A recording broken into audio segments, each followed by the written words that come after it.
এরপরে প্রশ্ন হলো, আমি নিয়মিত 5 ওয়াক্ত সালাত আদায় করতাম, কিন্তু একদিন ফজরের নামাজের সময় শরীরে কাঁপুনি দিয়ে উঠে, এরপর থেকে সবসময় নামাজের সময় শরীরের কাঁপুনি দেয়।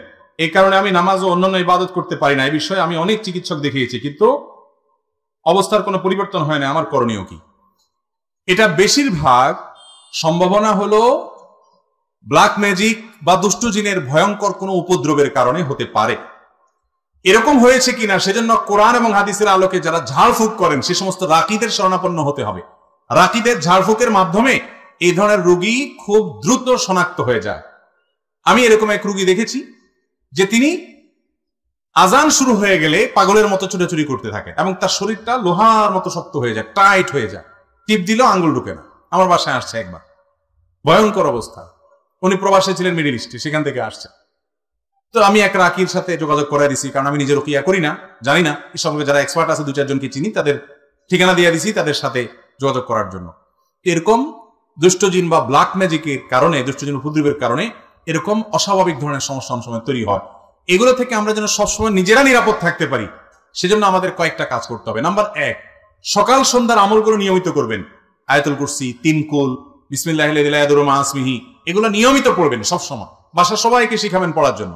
নাম্বার 2, বাসা বাড়িতে ঢুকার সময় বিসমিল্লাহ বলে ঢুকবেন, খাওয়ার সময় বিসমিল্লাহ বলে খাবেন, ওয়াশরুমে যাওয়ার সময় বিসমিল্লাহ যাবেন। ওয়াশরুমে শয়তান থাকে, দুষ্টজিনের ঠিকানা হলো ওয়াশরুম, নোংরা জায়গা, নাপাক জায়গা। এখানে ঢুকার সময় বিসমিল্লাহ বলে ঢুকবেন, বের হওয়ার সময় দোয়া পড়বেন এবং ওয়াশরুমের দরজা বন্ধ করে রাখবেন। বাসা যেই ঢুকবে বিসমিল্লাহ ছাড়া কেউ ঢুকবে না। বিসমিল্লাহ ছাড়া ঢুকলে হাদিসে আছে শয়তান সাথে ঢুকে, বিসমিল্লাহ বললে আর শয়তান ঢুকতে পারে না। তো এরকম অনেকগুলো আমল আছে, এগুলো যদি নিয়মিত করা যায়, বিশেষ করে সকাল সন্ধ্যার আমল আর যে বিসমিল্লাহর আমল, যেটা বাসায় ঢোকার সময়, খাওয়ার সময় এবং ওয়াশরুমের কথা বললাম। বাসায় কোনো ছবি ইত্যাদি টাঙিয়ে রাখবেন না এবং মিউজিকের ব্যবহার যেন বাসায় না হয় সেটা খেয়াল রাখবেন। ইনশাআল্লাহ আল্লাহ তাআলা হেফাজতে রাখবেন। বিশেষ করে সূরা ইখলাস, সূরা ফালাক, সূরা নাস 3 বার রাত্রে শোয়ার সময় পড়ে শোবেন, সকাল সন্ধ্যা পড়বেন। দুষ্ট জিন থেকে এবং ব্ল্যাক ম্যাজিক থেকে আল্লাহ তাআলা হেফাজত করবেন ইনশাআল্লাহ। সূরা বাকারা এটা তেলাওয়াত করবেন, বাসায় তেলাওয়াত চালু করে রাখবেন। এর মাধ্যমেও এগুলো থেকে আল্লাহ তাআলা হেফাজতে রাখেন। আমি 5 ওয়াক্ত সালাত আদায় করি, কিন্তু আমি গোপন গুনাহের কাজে আসক্ত। আমি আমার কাজের জন্য অনুতপ্ত হয়ে তওবা করি, কিন্তু আমি পুনরায় সেই গুনাহের কাজে লিপ্ত হয়ে পড়ি। এক্ষেত্রে আমার তওবা কি কবুল হয়? না হলে এর থেকে পরিত্রাণের উপায় কি?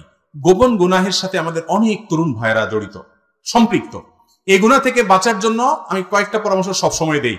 এর ভিতরে সবচেয়ে বড় সমাধান, মৌলিক সমাধান, যেটা অনেক সময় ভুলে যাই আমি, সেটা শুরুতে বলি, যেটা হলো বিয়ে করা। বিয়ে করার চাইতে কুইক এবং কার্যকর কোনো সমাধান নাই। অভিভাবক যারা আছেন, সন্তানদের উপযুক্ত হওয়ার পর খুব দ্রুততার সাথে তাদেরকে কাজে লাগান, খুব দ্রুততার সাথে বিয়ে দেওয়ার ব্যবস্থা করেন এবং হেল্প করেন, সহযোগিতা করেন। বিয়ে লেটে করাবেন না। কয়েকদিন আগে মাহফিল ছিল কোথায়, নারায়ণগঞ্জে। তো এক ভদ্রলোক এসে বলল, হুজুর, আমাদের এলাকাতে বাপমারা ছেলে মেয়েকে বিয়ে দিতে চায় না। আমার এক পরিচিত ভাই, তাকে 30 বছরে বিয়ে দিছে, বেচারা 8 বছর ধরে বাচ্চা হয় নাই। এখন বিয়ে হয়েছে 40-এর পরে তার বাচ্চা হয়েছে, সে এখন বুড়া হওয়া ধরছে। তো অনেক এলাকাতে মুরব্বীরা ছেলে মেয়েকে বিয়ে দিতে যায় না। কেন? বলে যে বিয়ে দিলে পরের হয়ে যাবে, যতদিন আলগায় রাখা যায়। এগুলো পাগলামি ছাড়া আর কিছু না।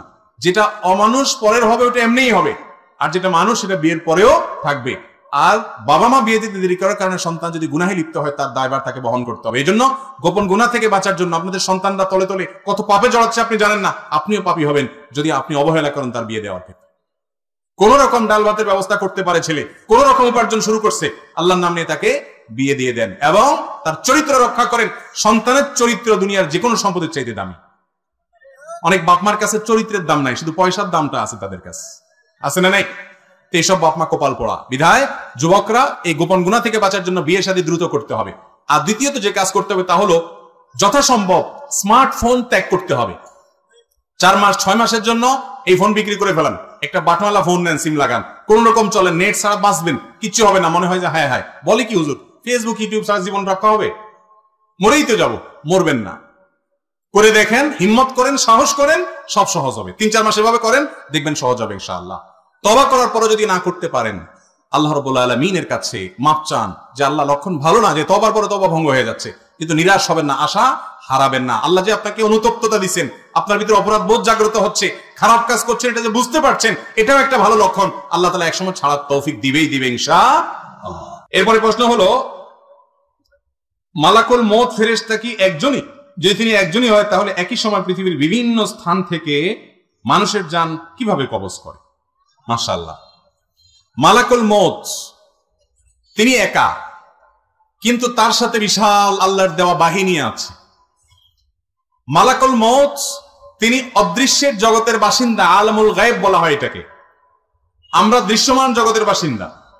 আমরা আমাদের মতো করে আল্লাহর ফেরেশতাকে তুলনা করি বা চিন্তা করি তাহলে ভুল হবে। আল্লাহ রাব্বুল আলামিন অনেক ফেরেশতা তৈরি করেছেন, তাদের যে দক্ষতা, তাদের যে যোগ্যতা, তাদের যে কোয়ালিটি দিয়েছেন সেগুলো আমরা আমাদের মতো করে দেখলে হবে না। জিবরিলকে আল্লাহ রাব্বুল আলামিন কতগুলো ডানা দিয়েছেন? শত শত ডানা, এবং ডানার প্রসারতা এত যে পূর্ব পশ্চিমকে পরিব্যাপ্ত করে ফেলে। আল্লাহ তাআলা দিয়েছেন না দেন নাই?